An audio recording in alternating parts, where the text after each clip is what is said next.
Мы продолжаем изучать раздел «Времена года». Урок номер 28. Тема урока «Зима». 28-ші сабақ. Сабақтың тақырыбы «Қыс». Упражнение номер 1. Бірінші тапсырма. Послушайте текст, о чем он. Почему ребята решили построить снежный городок? Мәтінді тыңдаймыз. Мәтін не туралы? Не үшін балалар қарлы қала жасамақшы болды? Снежный городок. Қарлы қала. В декабре выпало много снега. Желтоқсан айында көп қар жауды. Мы с ребятами решили построить снежный городок. Біз балалармен қарлы қала жасамақшы болдық. Ернұр нарисовал интересный план городка. Ернұр өте қызықты қалашықтың жоспарын жасады. Санат и Дамир построили крепость. Санат пен Дамир бекініс жасады. Мақсат и Зәуре сделали каток. Мақсат пен Зәуре мұз айдынын жасады. Малыши слепили и украсили снеговика. Балалар ол жерді әдемі қылып жасап шықты. Хороший получился наш городок. Біздің қаламыз өте әдемі болып шықты.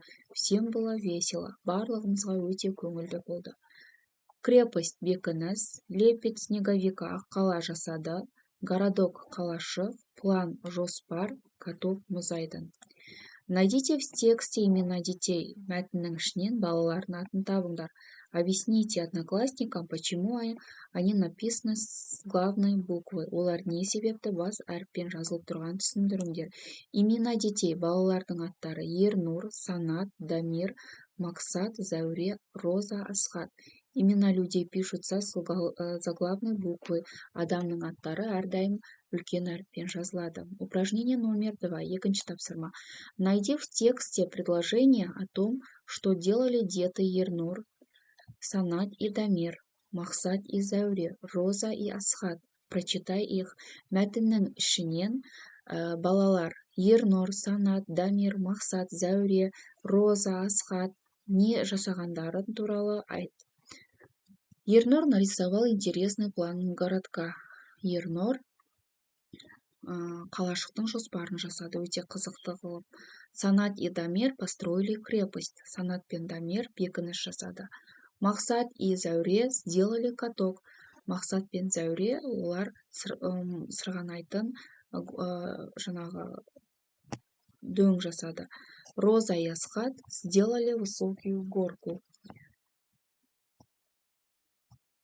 Упражнение номер 3. Үшінші тапсырма. Рассмотрите картинку, составьте из слов предложения. Суретке қарап, осы сөздерден сөйлем құрап жазыңдар. Пришла зима, қыс келді. Дети построили снежную крепость. Малыши вместе лепили снеговика. Балалар бірге аққала жасады.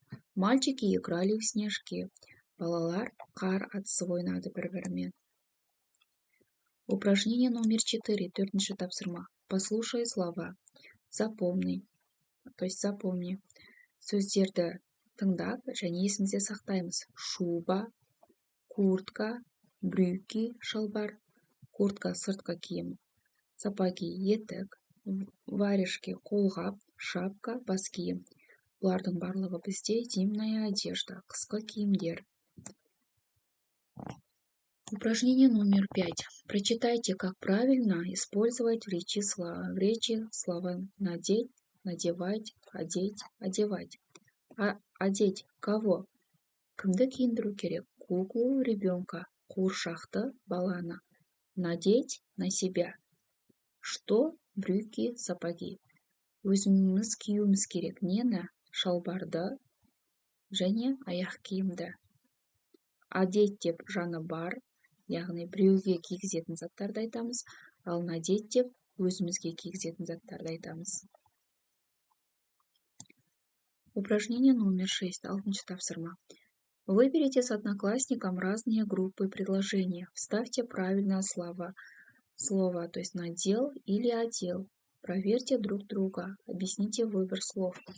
Арсен надел шапку и вышел на улицу.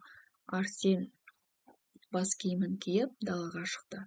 Дедушка одел внука теплую шубку. Атасы баласына жылы шубасын кигізді. Алия надела куртку, сапоги и вязала варежки. Мама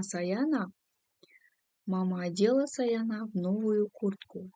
Упражнение номер 7. Жетінші тапсырма. Выбери из каждой группы одно слово и составь предложение. Напиши в тетради. Образец үлгі. Самат надел теплую шапку. Он надел теплые сапоги. Яна надел теплую шубку.